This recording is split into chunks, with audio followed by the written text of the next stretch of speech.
menjelaskan terkait analisis implementasi e-governance dalam website Siakang. Sebelumnya, perkenalkan, nama saya Muhammad Dendi Jansah dan ada rekan-rekan saya Dian Ramadhani, Raja Maisa, Alinisa Utasaikina, Nabila Jauza Hasana, Nina Noviana, Alena Nurasari. dan selamat menyaksikan. Baik, pada slide ini kami akan menyampaikan agenda presentasi sebagai gambaran alur pembahasan pada kelompok kami. Yang pertama yaitu ada profil website Siakang, yang kedua hubungan e-government, yang ketiga tahap e-government, kemudian yang keempat ada analisis UI UX, yang kelima prinsip e-government, dan yang terakhir keenam yaitu digital divide. Dengan adanya agenda ini diharapkan teman-teman dapat lebih mudah mengikuti alur pembahasan yang akan kami sampaikan. Baik, saya akan menjelaskan tentang profil website Siakang. Nah, website ini adalah platform utama milik Untirta yang digunakan untuk mengelola data akademik mahasiswa secara terpusat. Melalui sistem ini, berbagai layanan yang sebelumnya dilakukan secara manual, kini telah dialihkan ke bentuk digital, sehingga proses administrasinya itu menjadi lebih cepat, efisien, dan mudah diakses kapan saja. Nah, di dalam Siakang ini tersedia beberapa fitur utama yang mendukung kebutuhan akademik mahasiswanya, mulai dari KRS online, di mana itu untuk pengisian rencana studi secara daring, kemudian ada KHS dan nilai untuk memantau hasil studi dan transkrip nilai, kemudian ada jadwal kuliah untuk melihat informasi perkuliahan, hingga riwayat UKT untuk mengecek apakah pembayaran biaya kuliah itu berapa dan apakah sudah dibayar atau belum. Nah, seluruh fitur ini itu dirancang untuk memberikan kemudahan serta meningkatkan kualitas layanan akademik bagi mahasiswanya. Baik, selanjutnya di sini saya akan melanjutkan pembahasan terkait dengan hubungan e-government. Nah, dalam perspektif e-government, website Siakang ini dikategorikan sebagai layanan G2C atau Government to Citizen, yang dimana di sini pihak Untirta atau kampus bertindak sebagai representasi pemerintah dalam sektor pendidikan yang menyediakan layanan publik digital. Sementara kita sebagai mahasiswa dan mahasiswi Untirta berperan sebagai warga negara atau citizen yang memanfaatkan layanan akademik secara langsung melalui website resmi yang telah disediakan. Nah, maka dari itu Siakang ini memenuhi karakteristik G2C karena berfungsi untuk meningkatkan kemudahan akses layanan publik, efisiensi pelayanan, serta transparansi informasi kepada masyarakat, khususnya dalam bidang pendidikan tinggi. Untuk pembahasan selanjutnya akan dibahas oleh Bian. Selanjutnya pada slide ini saya akan menjelaskan mengenai tahapan e-government yang diterapkan dalam website Siakang Untirta. Melalui Siakang ini kita bisa melihat bagaimana penerapan e-government berkembang secara bertahap, mulai dari penyedia informasi hingga sistem yang terintegrasi. Baik, pada tahap pertama adalah presence. Pada tahap ini, Siakang berfungsi sebagai media penyedia informasi. Mahasiswa dapat mengakses data publik atau personal seperti profil mahasiswa, jadwal perkuliahan, dan informasi akademik kurikulum. Selanjutnya pada tahap kedua yaitu interaction. Pada tahap ini sudah terjadi komunikasi dua arah. Nah, pada tahap ini tersedia fitur kartu ujian, KRS, KHS, formulir akademik, dan sistem pesan atau notifikasi, serta mahasiswa menerima respon atau informasi dari pihak kampus. Pada tahap yang ketiga yaitu transaction, di mana tahap ini layanan sudah memungkinkan adanya aktivitas transaksi. Contohnya, mahasiswa dapat melakukan pengisian KRS secara online serta melihat dan mengakses pembayaran UKT.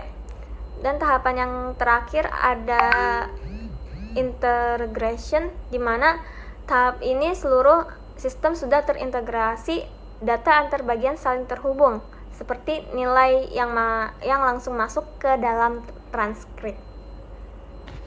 Pada analisis UI atau UX sistem Siakang, secara umum tampilan termuka sudah tergolong baik dan mudah digunakan.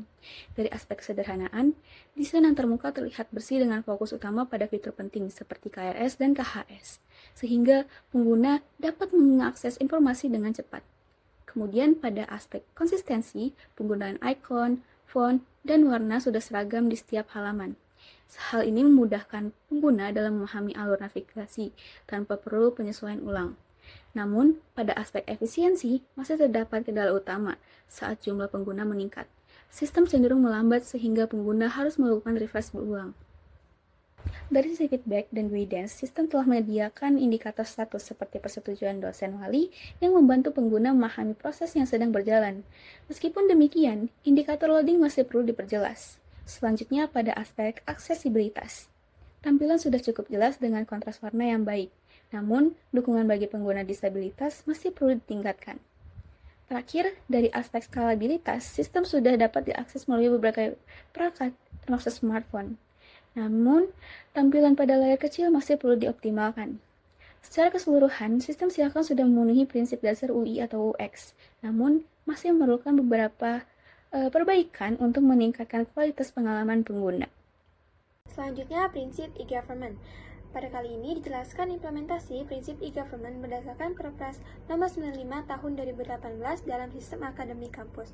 Beberapa aspek yang sudah diterapkan antara lain efektivitas, di mana layanan KRS dan akses nilai dapat dilakukan secara mandiri tanpa harus datang ke kampus.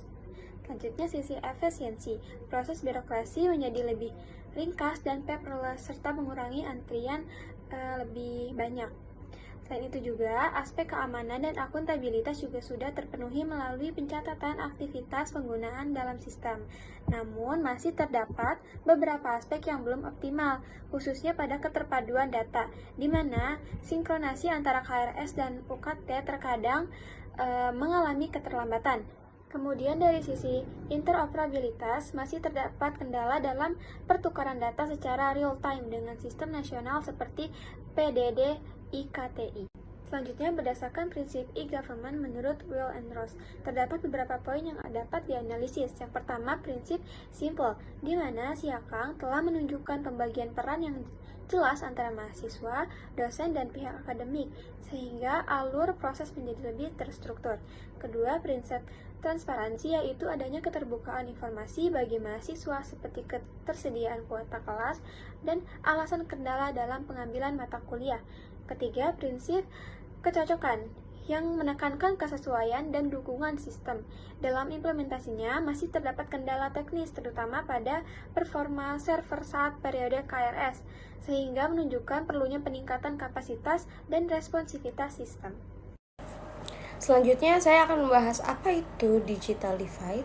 Digital divide atau kesenjangan digital itu adalah kondisi di mana terjadi ketimpangan di masyarakat dalam hal akses kemampuan dan juga pemanfaatan teknologi. Tidak semua orang punya kesempatan yang sama untuk mengakses internet atau perangkat digital. Selain itu, ada juga yang punya akses, tapi belum punya kemampuan atau literasi yang cukup untuk menggunakan teknologi tersebut secara maksimal. Bahkan, dalam hal pemanfaatannya, teknologi belum tentu digunakan untuk meningkatkan kualitas hidup. Kalau kita lihat di Indonesia, permasalahan kesenjangan digital ini masih cukup nyata. Pertama, dari sisi infrastruktur, masih banyak daerah yang belum terjangkau internet. Kedua, dari sisi ekonomi, harga perangkat dan kuota internet masih tergolong mahal bagi sebagian masyarakat.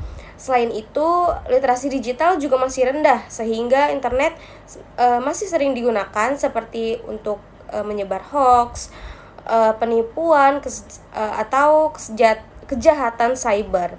Terakhir, ada juga kesenjangan di bidang pendidikan, di mana tidak semua sekolah punya fasilitas digital yang memadai. Dalam hal ini semakin terlihat sejak pandemi COVID-19. Selanjutnya di sini ada beberapa contoh nyata dari kesenjangan digital. Pertama, di bidang pendidikan. Saat pandemi COVID-19, siswa di kota sudah menggunakan Zoom dan e-learning. Sementara di desa masih kesulitan untuk mengakses internet. Bahkan ada yang harus mencari tempat tertentu atau hanya menggunakan modul cetak. Ini menunjukkan adanya kesenjangan yang sangat jauh. Kemudian di layanan publik sebenarnya sudah banyak layanan administrasi yang berbasis online. Tapi pada kenyataannya tidak semua masyarakat bisa mengaksesnya.